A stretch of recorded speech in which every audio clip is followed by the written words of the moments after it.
The government says they aren't spying on you anymore. But are they?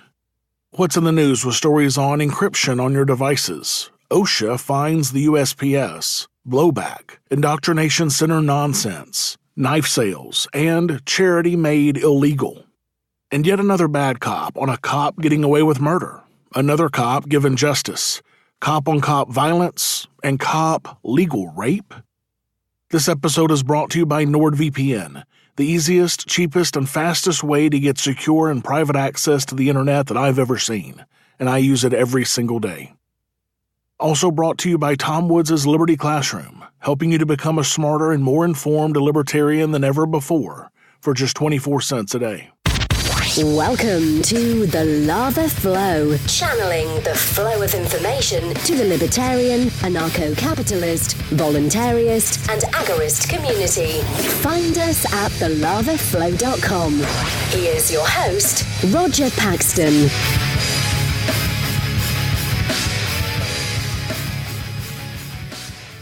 Thank you for joining me this week. From the home of the executive producer of the documentary Free Solo, who won an Academy Award for Best Feature Documentary, this is the show that will bring you the people, places, and events that everyone in the Liberty Rebellion needs to know.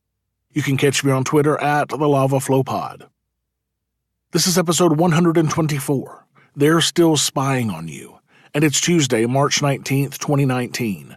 When there have already been more than 197 people killed by police this year, and the United States debt clock shows us at more than $22 trillion, $133 billion, $200 million in debt. What's wrestling my jimmies this week? You're about to find out. Let's do it to it. Regardless of the news you've been hearing, the government is still out to spy on us every chance they get. Never forget that. This is why I use secured communications, even just to ask my wife to pick something up at the store. Since we all commit an average of 3 felonies a day, you never know what you've done that is actually a felony, so it is best to always be secure in your communications.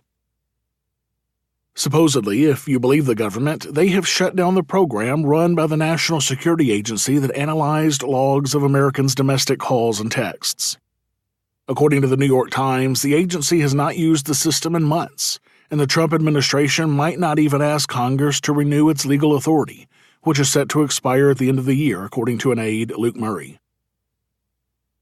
The NSA last year disclosed that it had found technical problems with the program that led to the collection of records on U.S. persons that it didn't have authority to collect. The program relied on phone metadata, information such as who was called or text messaged, and the duration and time of a call or text, but not the content of the communication. If you recall, this was one of the programs that we found out about thanks to the hero Edward Snowden. Snowden deserves a huge thank you for the information that he gave to the press. But if you believe they've actually shut down that capability, or if you believe they aren't spying on us in other ways, then I've got a bridge to sell you. One example of this is the news that the U.S. government has been tracking journalists and immigration activists. Documents obtained show the U.S. government created a secret database of activists, journalists, and social media influencers tied to the migrant caravan, and in some cases placed alerts on their passports.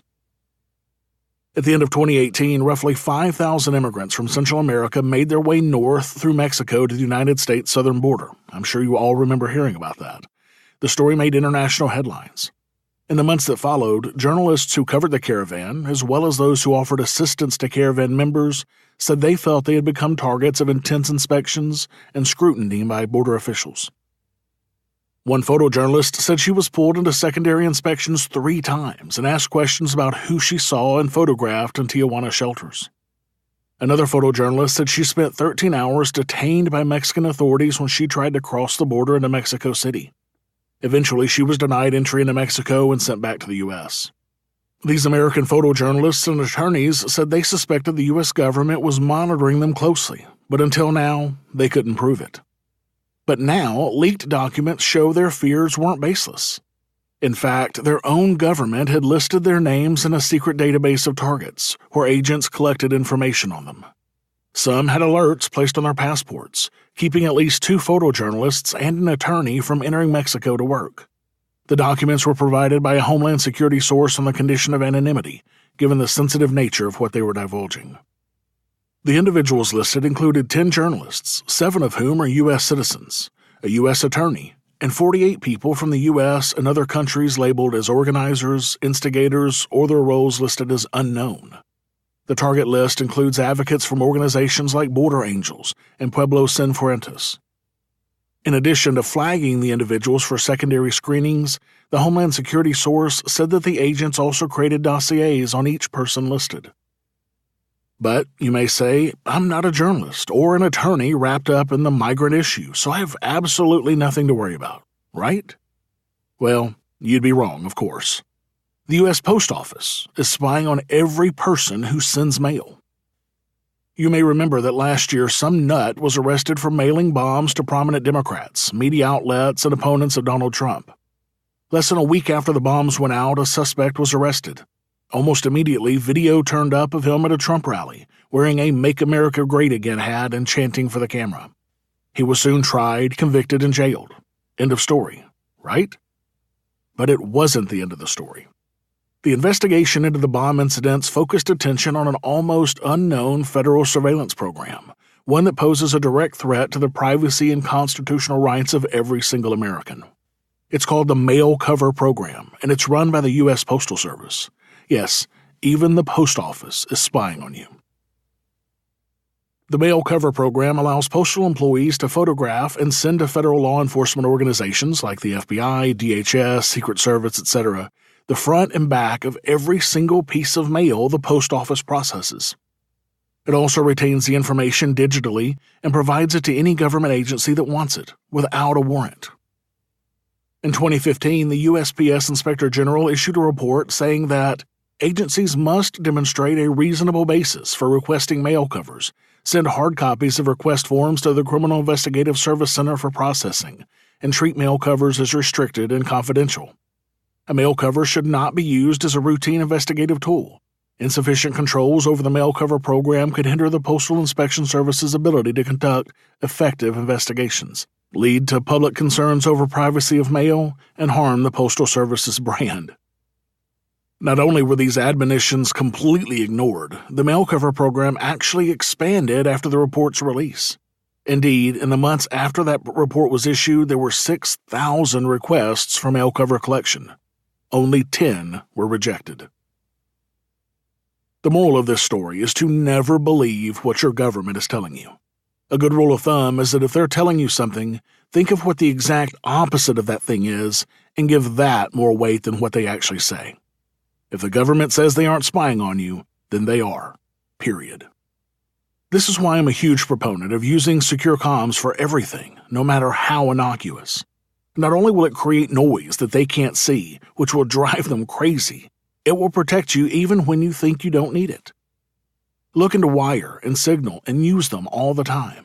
Increase the security of your phone by using an alphanumeric password of at least 6 characters, but 8 or more if you can. Stop using your fingerprint to access your phone. Yes, this will be a minor inconvenience in your life, I get it, but it may save your ass sometime. Even if it doesn't, it will piss off our rulers. And to me, that's worth a minor inconvenience in my life any day of the week. Have you subscribed to the Lava Flow on iTunes or any mobile device yet? Then what's wrong with you? Go to thelavaflow.com/subscribe so you don't miss a minute of the show. And while you're subscribing, make sure to leave me a 5-star rating and review the show to help others find our podcast. thelavaflow.com/subscribe. What's in the news? The news you need to know from a libertarian perspective. In Protect Yourself news, the inability of law enforcement authorities to access data from electronic devices due to powerful encryption is an urgent public safety issue, says the FBI Director Christopher Wray as he sought to renew a contentious debate over privacy and security. The Federal Bureau of Investigations was unable to access data from nearly 7,800 devices in the fiscal year that ended September 30th, using technical tools despite possessing proper legal authority to pry them open. A growing figure that impacts every area of the agency's work, Wray said during a speech at a cybersecurity conference in New York. I say good. The FBI has been unable to access data in more than half of the devices that it tried to unlock due to encryption, Ray added. Awesome. Technology companies and many digital security experts have said that the FBI's attempts to require that devices allow investigators a way to access a criminal suspect's cell phone would harm internet security and empower malicious hackers. U.S. lawmakers, meanwhile, have expressed little interest in pursuing legislation to require companies to create products whose contents are accessible to authorities who obtain a warrant.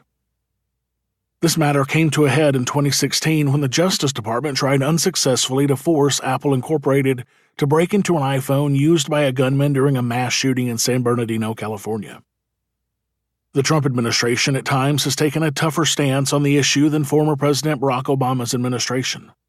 U.S. Deputy Attorney General Rod Rosenstein in October chastised technology companies for building strongly encrypted products, suggesting Silicon Valley is more willing to comply with foreign government demands for data than those made by their home country. And yet, people call me paranoid for having a long passcode to get into my phone and for using encrypted communications like Wire and Signal for even conversations with my wife. But here we have the head of the FBI saying they need to access our phones. Well, fuck this guy in the neck with an encrypted cell phone.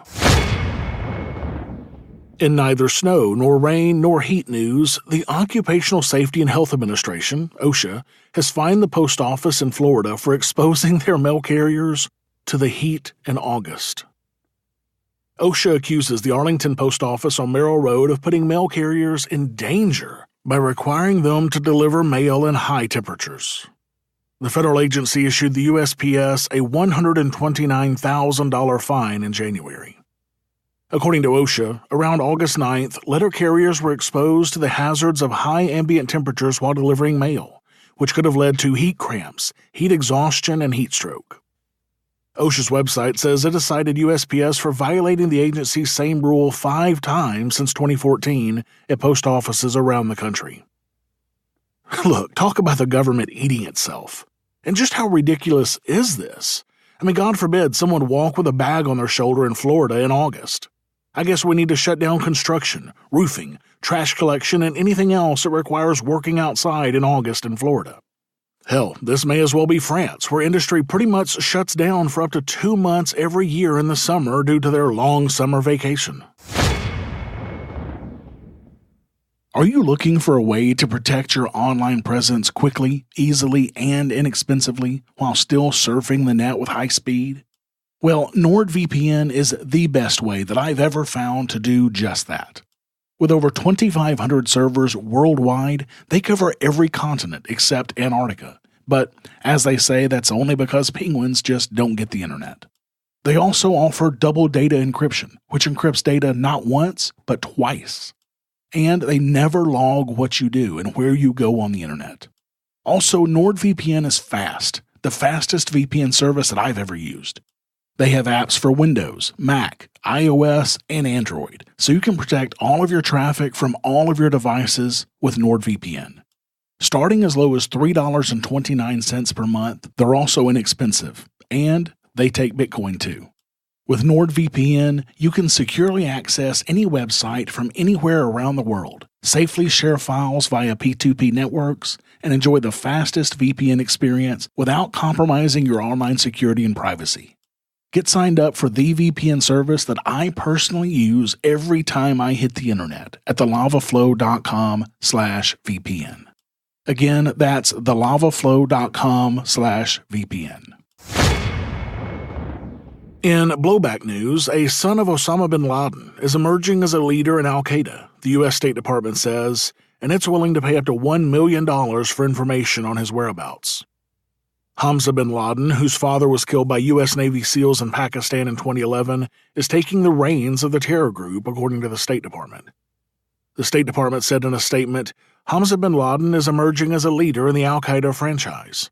He has released audio and video messages on the internet, calling on his followers to launch attacks against the United States and its Western allies, and he has threatened attacks against the United States in revenge for the May 2011 killing of his father by U.S. military forces.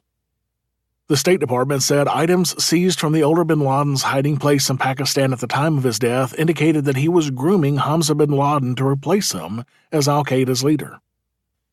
The younger bin Laden is married to the daughter of Mohammed Atta, the lead hijacker in the September 2001 attacks on the World Trade Center, the State Department said. As American officials hunt him down, UN member states are required to freeze Hamza bin Laden's assets and comply with a travel ban and arms embargo, according to the State Department Bureau of Counterterrorism and Countering Violent Extremism. Saudi Arabia has revoked Hamza bin Laden's citizenship, official newspaper Al-Qura reported Friday, citing a royal order issued to the Interior Ministry. Now look, guys, this is just another clear-cut example of blowback.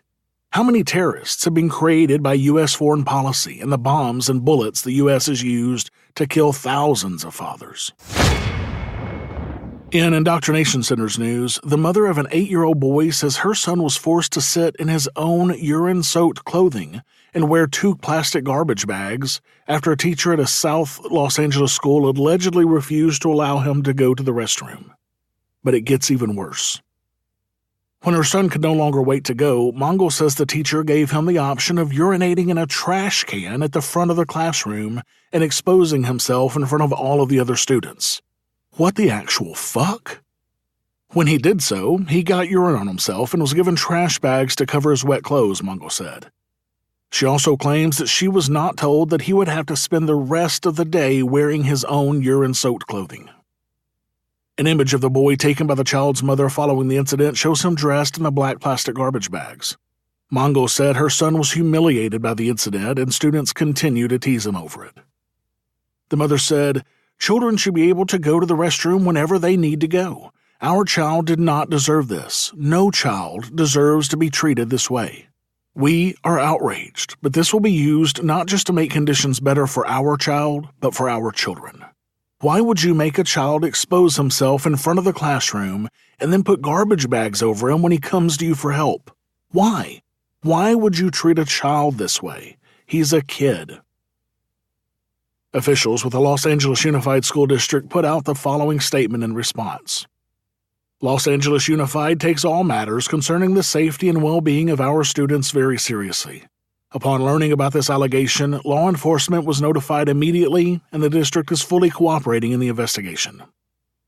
Now look, this is just fucking disgusting. And even the following week after this incident, the child was still denied access to the restroom a couple of times again. Look, when you train your kids to ask the authorities for permission to even go take a piss, this is the sort of thing you can expect. Teach your kids to question authority. And for fuck's sake, get your kids out of government indoctrination centers. Guys, you know Tom Woods. You know his books. You know his podcast. Now learn what he learned to get where he is today in Tom Woods' Liberty Classroom. Get the equivalent of a PhD in libertarian thought and free market economics online for just 24 cents a day while sitting at your computer or driving in your car. You can get it now at thelavaflow.com/woods. Listening to the audios and watching the videos will load you up with the facts, figures, and other ammunition that you need to feel supremely confident and come out on top when arguing politics or economics with yet another devoted socialist or neoconservative. But I repeat myself. Get a yearly membership to Tom Woods' Liberty Classroom for only $89 a year. Or like me, go for the Masterclass for lifetime access for only $497 and get tons of bonus material as well, including monthly live sessions with Liberty Classroom faculty and 435 audio-video lessons on government and history that Tom created specifically for the Ron Paul curriculum worth $250 alone. Make sure to sign up today at thelavaflow.com/woods to become a smarter and more informed libertarian than ever before. In You Can't Cut Your Cucumbers news, in the face of rising knife violence rates in the UK, supermarket chain Asda will no longer be selling individual kitchen knives. This comes on the heels of the company's decision in 2016 to securely package all knives after a customer was stabbed inside a Poundland, another British grocery chain. For their part, Poundland stopped selling knives altogether last year. Over the first 3 months of 2019, England, with a population of just under 56 million, has seen 41 people killed by a knife. According to the LA Times, there were 285 knife homicides in England and Wales from April 1, 2017 to March 31, 2018. the highest numbers since comparable records began in 1946. Single kitchen knives are the most frequently stolen knives, ASDA said, prompting the decision to stop their sale by the end of April. Well, sure, they were the most frequently stolen knives until now. I bet you dollars to donuts that more knife sets are stolen as a result of this silly policy. And when that happens, these idiots will start locking up their knives and require assistance to buy a knife, just like you see with Sudafed here in the U.S. And when that doesn't stop anything, they will stop selling knives altogether. Obviously, the UK needs to address the growing knife violence, I get that. But sadly, like leftists in the United States, England seems determined to continue to ignore the actual problems, choosing instead to blame an inanimate object that can easily be substituted for any other inanimate object. I say remove your gun restrictions, UK. Nothing stops knife violence like bringing a knife to a gunfight. In charity-made illegal news, 4 volunteers were sentenced to 15 months of probation and a $250 fine for leaving food and water for migrants in the hot and unforgiving Arizona desert. Prosecutors said the volunteers gave undocumented immigrants false hope. Look, let's get one thing straight. When you are in the middle of the fucking desert and dying of thirst, water is not false hope. These 4 women are members of No More Deaths, an advocacy group that works to halt fatalities that occur as migrants navigate hazardous conditions across the southern border.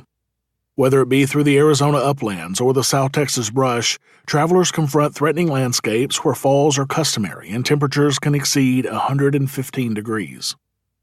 Those daily highs plunge to nightly lows, leaving migrants, dressed in sweat-drenched clothes, vulnerable to hypothermia, according to a report by the organization.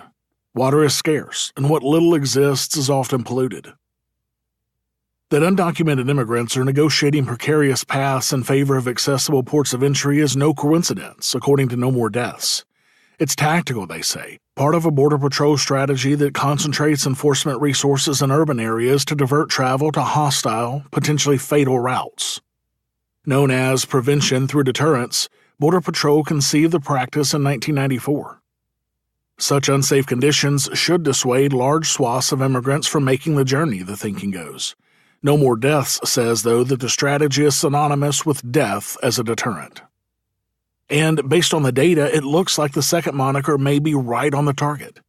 Reason magazine notes that between 1998 and 2005, annual migrant deaths rapidly increased from 263 to 492 each year, which so alarmed the Pima County Medical Examiner's Office that they began keeping comprehensive files on the undocumented remains that came their way. Even more staggering were deaths in the Tucson sector, the area which houses much of the perilous southern border terrain. Those fatalities jumped from 11 to 219, a near 1,900% spike. It's with this in mind that a coalition of faith and community groups came together in 2004 to form No More Deaths. Justine Orlovsky-Schneitzer, a spokeswoman for the organization, said, "Since 1998, over 8,000 human remains have been recovered in southern Arizona. But even that doesn't show the full picture. Since we know bodies break down quickly in such harsh environmental conditions, we know the true death count is much higher." Look, guys, when charity, humanitarian aid, and just giving a fuck for your fellow man becomes illegal, you know you live in a police state. Exercise your free market muscles by going to thelavaflow.com/support and giving a per episode donation of as little as $1 an episode. Or use Bitcoin. Get exclusive content, rewards, and help the Lava Flow become fiscally neutral while providing you more content. thelavaflow.com/support. This is what happens when you call the cops. Say what? This is what happens when you call the cops. Come on. This is what happens when you call the cops. You get your rights violated or you all get shot. Pow. This is what happens. When I have a bunch of news related to police abuse in a single episode, I like to throw it all in a single segment like this. And this week has several such stories. First, a story of a cop getting away with murder. 36-year-old Chinedu Okobi was stopped by Deputy Joshua Wang for the dastardly crime of crossing the street against a red light. Yes, imagine that, a completely victimless crime. Okobi allegedly refused to cooperate, and the deputy called for help. 3 more deputies and a sergeant arrived. Wang says in the video that was released, "You're going to get tased. Get on the ground now." Deputies tried to tase Okobi 7 times as he tried to stumble away and call for help. "What did I do?" Okobi can be heard asking while deputies command him to roll over onto his stomach. Wang is seen hitting Okobi with a baton, so Okobi strikes Wang in the face. Okobi had an enlarged heart and was killed by this attack. His cause of death was listed as cardiac arrest following physical exertion, physical restraint, and electromuscular disruption from the taser shocks. His manner of death was classified as a homicide. And after all of that, for a bullshit crime that has no victims, the cop, Wang, will not face any charges according to the prosecutors. He legit got away with murder under the color of his badge. Next, a cop who was given justice. A fired Florida police officer was found guilty of manslaughter and attempted murder for fatally shooting a stranded black motorist, becoming the first officer in the state to be convicted of an on-duty shooting in 30 years. He faces a mandatory minimum of 25 years at sentencing in April and could spend his life in prison for the death of Corey Jones, 31 years old. Officer Newman Raha was working on an auto burglary investigation team when he spotted Jones's SUV in October of 2015. Jones was returning home from a nightclub performance when his vehicle stalled. He had a concealed weapons permit and carried a .38 caliber handgun, purchased 2 days earlier to protect his $10,000 drum set, which was in the SUV. Wearing plainclothes, Raha drove an unmarked van the wrong way up an off-ramp and stopped a few feet from the broken-down vehicle. Prosecutors said Raha never identified himself as an officer and acted so aggressively that Jones must have thought he was about to be carjacked or killed. Raha said he first thought the SUV was empty, but then saw Jones inside. Raha's supervisor testified the officer had been told to don a police vest if he approached a civilian. He didn't. Prosecutors also questioned why Raha didn't pull out his badge from his pocket. What police didn't know at first was that Jones had been talking to a tow truck dispatcher on a recorded line. That recording shows Jones saying, "Huh?" as his door opens. Raha yells, "You good?" Jones says he is. Raha replies twice, "Really?" And Jones replied, "Yeah." Suddenly, Raha shouts at Jones to raise his hands, using an expletive. Jones replies, "Hold on," and Raha repeats his demand. Prosecutors believe Jones pulled his gun and tried to get away. Raha fired 3 shots. Jones ran down an embankment. Prosecutors said he threw his gun, found 125 feet from his body, but Raha fired 3 more times, 10 seconds after the first volley. Jones was killed by a bullet through his heart. Prosecutors said that Raha, not knowing of the tow truck dispatcher's recording, tried to deceive investigators. No shit. He told the investigators in a video-recorded interview hours after the shooting that he said, "Police, can I help you?" as Jones jumped from the SUV. He told investigators Jones leapt backward and pointed his gun, forcing him to fire. Raha said Jones ran, but turned and again pointed his gun, forcing him to fire the second volley. All of that is complete and utter bullshit. Palm Beach Gardens fired Raha shortly after the shooting. He'd been under house arrest since he was charged in 2016. I'd love to see this asshat get life in prison for this murder. Cop-on-cop violence is real, as LA County deputies claim abuse by an East LA sheriff's station. New deputies working in East LA were celebrating having successfully completed a probation period, and their status as full-fledged members of the sheriff's department. But the gathering soon took an ominous turn for some when several older deputies showed up. According to legal claims filed against the county by 7 deputies, the men belonged to the Bandidos, a clique of predominantly Latino deputies who wear tattoos of a skeleton with a sombrero, bandolier, and pistol, and are alleged to routinely harass young Latino officers at the station. The party ended in violence when the Bandidos attacked several of the new deputies, according to the claims.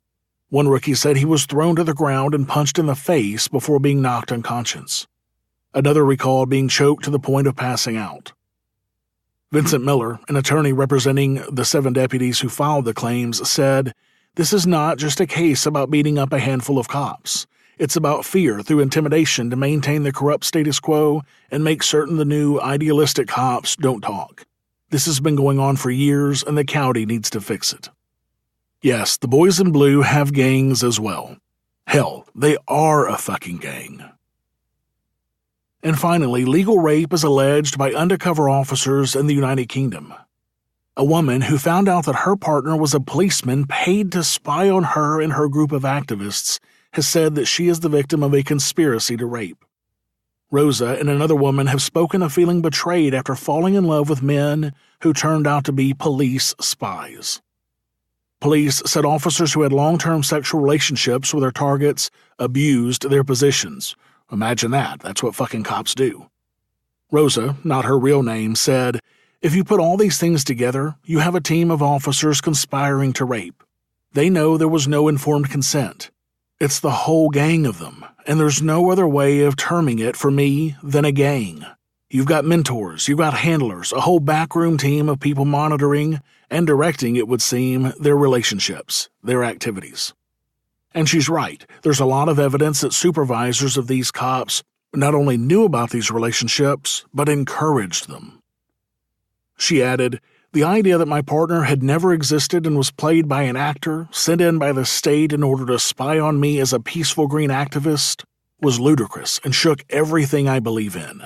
So he was telling me stuff I knew, that I thought I knew." Look, rape by deception is a crime, period. And as far as I'm concerned, these cops, their bosses, and anyone else in the department who knew about this happening should be prosecuted for these crimes. Thank you yet again for listening to the show this week. As always, I need to thank my favorite communications partner, Jessica, for her help with the show. For the show notes to this episode, where I put links and other information that's been on this show, go to thelavaflow.com/124. I have some new supporters this week. For some reason, Subscribestar does not email me when I get new subscribers there, so I had no idea for a few weeks that I had some. I apologize for the late acknowledgement of some of these supporters. Cam H and MT both became $5 per month supporters using Subscribestar. Thank you guys so much. You rock. Also, Tristan K increased a per-episode pledge from $1 to $2.50 using Patreon. Tristan, thank you so much for your continued support of the show. So thanks to Cam, MT, Tristan, and all of my awesome supporters, I'm now at $258.75 per episode, or 51.75% of the way towards my next goal of $500 per episode. Thank you for all of your support, guys, really. Remember, when I hit this next goal, I will be upping the content I bring you from half an hour per week to a full hour. I know you want more content from me, and I want to give it to you. So add your pledge today to help me bring you twice the lava flow that you're getting today. So exercise your free market muscles by going to thelavaflow.com/support and giving a per-episode donation of as little as $1 an episode, using Federal Reserve notes through Patreon, or monthly using Subscribestar, or using cryptocurrencies through Bitbacker. I want to be able to bring you more content soon, so make sure to add your donation today to help make that happen. I don't have any new Apple Podcast reviews this week, but if you have a minute and you want to hear your review read right here on the show, please go to thelavaflow.com/Apple and leave me a rating and a review. All the cool kids are doing it. Thank you to everyone who's left me a rating and a review so far. You guys rock. To all of you who haven't, can you guys help me out and go leave a review for me? Go to thelavaflow.com/Apple to do that now. Until next time, keep striking the root. Thank you for listening to The Lava Flow at thelavaflow.com. Don't miss an episode. Subscribe now at thelavaflow.com/subscribe. This has been a Pax Libertas Productions podcast.